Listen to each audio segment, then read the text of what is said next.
Hello అండి, welcome to our channel. ఈరోజు మనము మాఘమాసం విశిష్టత గురించి కొన్ని విషయాలు మాట్లాడుకుందాం. రేపటి నుంచి మాఘమాసం అయితే ప్రారంభం. మఘము అంటే యజ్ఞం. యాగాది క్రతువులకు మాఘమాసాన్ని శ్రేష్టమైనదిగా భావించేవారు. ఈ మాఘాధిపత్యాన్న క్రతువులు జరిగే మాసం కనుక మాఘమాసమైంది. మాఘస్నానం పవిత్ర స్నానంగా భావిస్తారు. పాపరాహిత్యం కోసం నదీ స్నానాలు చేయడం మాఘమాస సాంప్రదాయం. మాఘస్నానాలు సకల కలుషాలను హరిస్తాయని భారతీయుల విశ్వాసం. మాఘస్నాన మహత్యాన్ని బ్రహ్మాండ పురాణం పేర్కొంటుంది. మృకండుమని మనస్వినిల మాఘస్నాన పుణ్యఫలమే వారి కుమారుడైన మార్కండేయుని అపమృత్యువును తొలగించిందని పురాణ కథనం. కళ్యాణకారకమైన ఈ మాసంలో చేసే స్నానము పరమ పవిత్రంగా భావిస్తారు. పాపరాహిత్యం కోసం నదీ స్నానాలు చేయడం మాఘమాస సాంప్రదాయం. మాఘమాసంలో సూర్యుడు ఉన్న రాశిని బట్టి ప్రత్యూష కాలంలో సూర్యకిరణాలు ఒక ప్రత్యేక కోణంలో భూమిని చేరుతాయి. ఆ సమయంలో సూర్యకిరణాల్లో ఉండే అతినీల లోహిత పరారుణ కిరణాల సాంద్రతల్లో మార్పులు వస్తాయి. ఆధునిక శాస్త్రవేత్తలు సైతం జనవరి 20 నుంచి మార్చి 30 వరకు సూర్యోదయానికి ముందు చేసే స్నానాలు చాలా ఆరోగ్యవంతమైనవి. వేగంగా ప్రవహించే నీళ్ళల్లో చేసే స్నానాలు శ్రేష్టమైనవి అని పేర్కొంటున్నారు. ఈ స్నానాలకు అధిష్టాన దైవం సూర్య భగవానుడు. స్నానానంతరము సూర్యునికి అర్ఘ్యం సమర్పించడం అనేది ఒక ఆచారం. మాఘమాసంలో సూర్యోదయానికి పూర్వం గృహస్నానంతోనైనా 6 సంవత్సరాల అఘమర్షణ స్నానఫలం లభిస్తుందంటారు. అలాగే బావి నీటి స్నానం 12 ఏళ్ల పుణ్యఫలాన్ని, తటాక స్నానం అయితే ద్విగుణం, నదీ స్నానం చాతుర్గుణం, మహానదీ స్నానం శతగుణం, గంగా స్నానం సహస్రగుణం, త్రివేణి సంగమ స్నానం నదీ శతగుణ ఫలాన్ని ఇస్తాయని పురాణ వచనం. మాఘ స్నానంలో దివ్యతీర్థాలను స్మరించి పాప వినాశనం కోరుకుంటూ స్నానం చేయడం సాంప్రదాయం. స్నాన సమయంలో ప్రయాగను స్మరిస్తే ఉత్తమ ఫలం లభిస్తుందని విశ్వాసం. మాఘ పూర్ణిమను మహామాఘం అంటారు. ఇది ఉత్కృష్టమైన పూర్ణిమ. స్నాన దాన జపాలకు అనుకూలము. ఈ రోజున సముద్ర స్నానం మహిమాన్విత ఫలదాయకము అంటారు. ఇక మాఘమాసం మహిమ గురించి చెప్పాలంటే అఘము అనే పదానికి సంస్కృతములో పాపము అని అర్థము.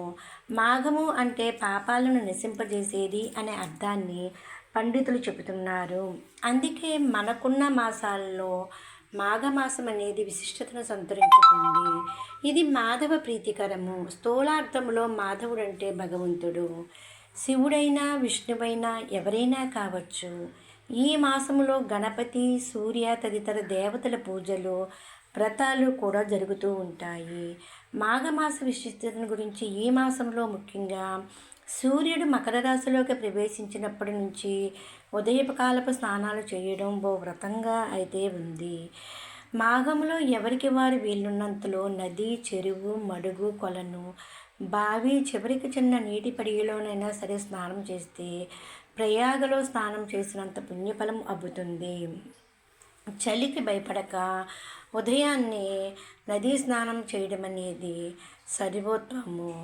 ఇక ఈ మాసంలో ఉదయాన్నే దీపారాధన, నువ్వులతో హోమం, నువ్వుల దానం, నువ్వుల భక్షణం లాంటివి ముఖ్యమైనవి. మాఘమాసంలో శుద్ధ విధి నాడు బెల్లము, ఉప్పు దానం చేయడం వల్ల చాలా మంచిది. ఇక కృష్ణ అమావాస్య రోజున ఇలా మాఘమాసంలో ఎన్నెన్నో వ్రతాలు, పర్వదినాలు వివిధ దేవతలను ఉద్దేశించి జరుపుకుంటూ ఉంటారు. ముఖ్యంగా ఈ మాసంలో వచ్చే ముఖ్యమైన తిథి శుక్లపక్ష చవితి. దీనిని తిల చతుర్థి అని కూడా అంటారు. దీన్నే కొంద చతుర్థి అని కూడా అంటారు.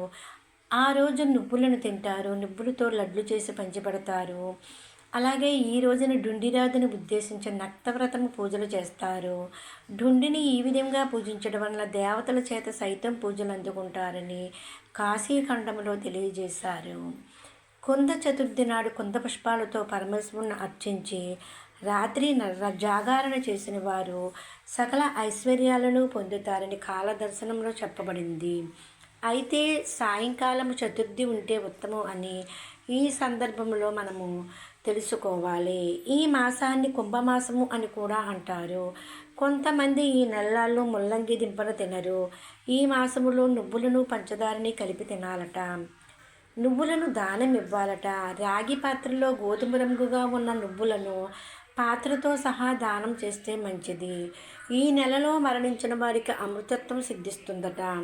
మాఘశుద్ధ పంచమిని శ్రీ పంచమి అని కూడా అంటారు. ఈ పంచమి నాడే సరస్వతీదేవి జన్మించింది. ఈనాడు రతీమన్మధులను మల్లెపూలతో పూజిస్తారు.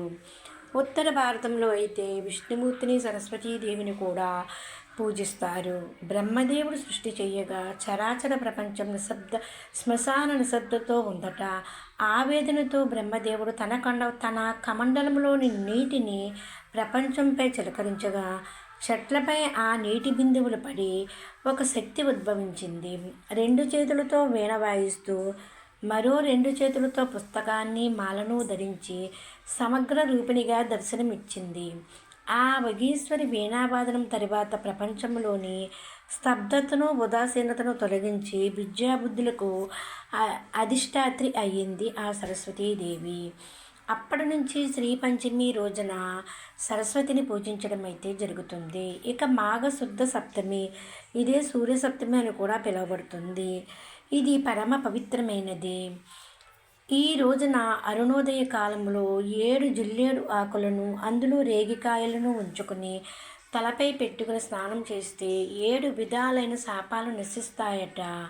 స్నానానికి ముందు చెరుకుగడతో నీటిని కదిలిస్తారు.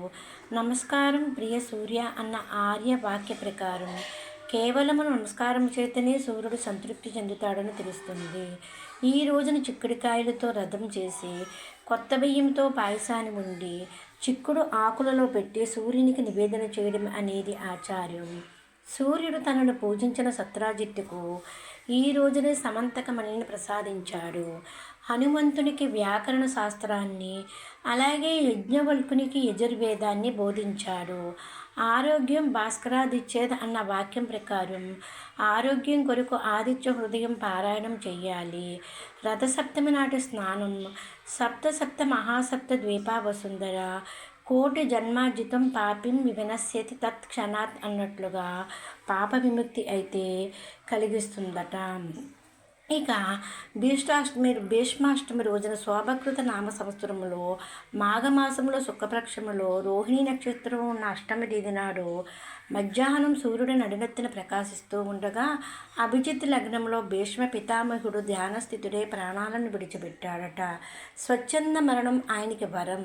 ఆయనకు తర్పణలను విడిచిపెట్టడం, నెలగంటి పెట్టినప్పటి నుంచి పెట్టిన గొబ్బెమ్మలను ఎండబెట్టి దాచి ఆ పిడకలతో పాయసాన్ని వండి నివేదన చేయడం ముఖ్యము. అష్టమి నాడే దైవ సాయుధ్యం పొందిన శ్రీకృష్ణుని సమక్షంలోనే విష్ణు సహస్రనామాలతో ఆయనని కీర్తిస్తూ మోక్షం పొందాడు. కాబట్టి ఏకాదశిని ఆయన పేరుతో ఏర్పాటు చేశారు.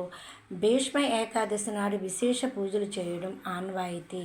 ఇక మాఘమాసంలో వచ్చే ప్రతి ఆదివారాలు ఎంతో మహిమాన్వితాలే. ఈ విధంగా ఉన్న మాఘమాసమంతా శివరాత్రి వరకు అన్నీ పర్వదినాలే.